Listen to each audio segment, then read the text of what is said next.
Hi, it's Rich Tehrani. Thanks for watching. We're in the TMC newsroom with David Yedwab, who is with Market Strategy and Analytics Partners. David, hi. Hi, Rich. How are you? I'm doing great. Thanks for being on the program. I was hoping to pick your brain on some Apple news. I mean, there's some good, there's some bad. I figured we'd start with the good, which is Apple's unbelievable reception in the business community of the new iPad. Yeah, and actually, it's not surprising to me. It's very much in the trend of bring your own device to the business. Let the user and the user decides what devices they want to use, those that suit themselves, and the enterprise or the business has got to find a way to make it work. And what we're seeing in Apple's case with the iPad is some pretty notable corporations have already stepped up to supporting the iPad as a legitimate corporate device. Specifically, Wells Fargo Bank, some of their lending operations, SAP and some of its customers, notably Tellabs, and Mercedes Financial doing loan documents for dealers. Sort of interesting applications and a quick adoption of not generic applications necessarily, but vertical business-specific applications that make use of the device and make the user as well as the customer feel like they're really being treated well. And there's still some challenges with the device in terms of a lot of complaints about it not being a content creation device. I mean, I take some issue with that since I create a lot of content on an iPad, but for whatever reason, people believe that it isn't. I guess there's no camera, and the keyboard is kind of not a traditional keyboard. But one of the interesting challenges I found is that the multitasking and the lack of multitasking makes it a poor substitute for a laptop. Well, on the other hand, not being able to multitask is sometimes good if you really need to concentrate on one thing at a time. Okay.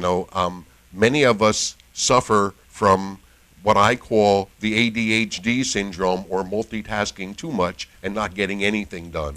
So in some cases, I'm not so sure that I like multitasking. But yes, limited multitasking at least, so that when important things need to get to you, they can. Now, Apple's got some challenging news as well that they're dealing with, and that is their antenna issues of the iPhone 4. I've written before that at TMC we have not seen this at all, and I haven't had any problems with the iPhone 4 that I've been testing, and we've got another one here, and the testers on that one haven't had any problems either. But it seems that other people are having major problems. Yeah, and it's almost scary that saying that we're seeing a slight crack in the amazing ability of Apple to deliver a solution that works for all of its customers. This is the first Apple solution that I can recall, or launch of a new Apple product, where we've had such major firestorm, if you will, over potential problems that may or may not be ubiquitous and may or may not be serious. Sure. And I think the last time I remember something like this was with the first iPhone, where they gave a refund because they apparently overcharged. And well, they lowered their prices they lowered the price pretty quickly after launching it. So some of the people who bought them quickly at the higher price were upset, and they did receive rebates. They weren't actually rebates; they were store credits so that you could buy more stuff at the Apple Store. But still, so that was one challenge. And then with this particular situation, it was interesting because the first thing that happened was that the reception issues were termed death grip. If you held the phone a certain way, you lost your call. All the signal bars went away, and so Apple's first response was hold the phone differently. Then a whole bunch of sites came out with different fixes. I've seen tape, I've seen cases, I've seen all sorts of fixes, and now they're saying, and now Apple is saying that they're going to change the algorithm to display the amount of bars, that they've been over reporting the quality of the AT&T network in the way they were doing bars. Now, again, here we are again passing the buck between the network operator and the device manufacturer. And again, really and truly, the user doesn't care. Right. If they're experiencing a problem, it's a combination of the two that's affecting the quality of experience, and they need to work together to fix it. And the interesting thing that you said about the iPhone 4 is they're waiving the restocking fees Right. if you return the phone within 30 days of buying it. So if you do happen to hold the phone the wrong way and it doesn't work for you, at least you won't have to pay a penalty for turning it back in. And we mentioned in another video just how Apple is now beginning to lose some of its shine, and AT&T seems to be able to divert some of the challenges of this relationship onto other people, whether it be Alcatel-Lucent or back to Apple. Apple also this past weekend had their App Store hacked into. So that was by a developer, and it looked like a number of fraudulent charges were placed on iTunes account holders. Yeah, and to date, for the most part, all of Apple's products have appeared to be immune to hacking, to security issues.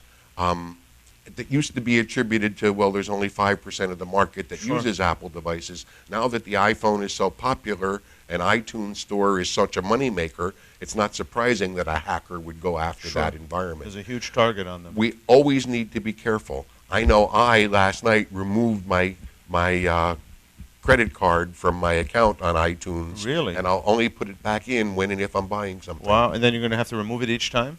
That's my intent until they tell me that they've really got it fixed. So one solution I've heard is using a debit card, so having a specific Apple. I mean, it's interesting that this company that has done such a good job with ease of use has gotten to the point now where it's become such a target that it now has to make customers jump through hoops. Well, ease of use, when things are working right, is wonderful.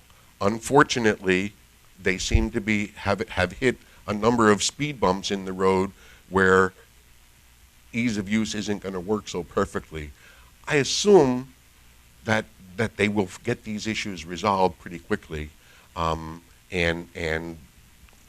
they'll recover. But it makes you wonder. Success is sometimes too successful. Well, and certainly Apple surpassing the market capitalization of Microsoft is one of the largest companies that's publicly traded. And, Right. and the way they're going, it looks like they could be the world's largest in a few years. So it makes them very, very successful, which means they're going to have the challenges of any big company. They're going to be vulnerable, and their software will be vulnerable, and their stores are going to be vulnerable. So Because, as we all know, the old story about why do you rob banks? That's It's where the money because is. where the money is. Yeah.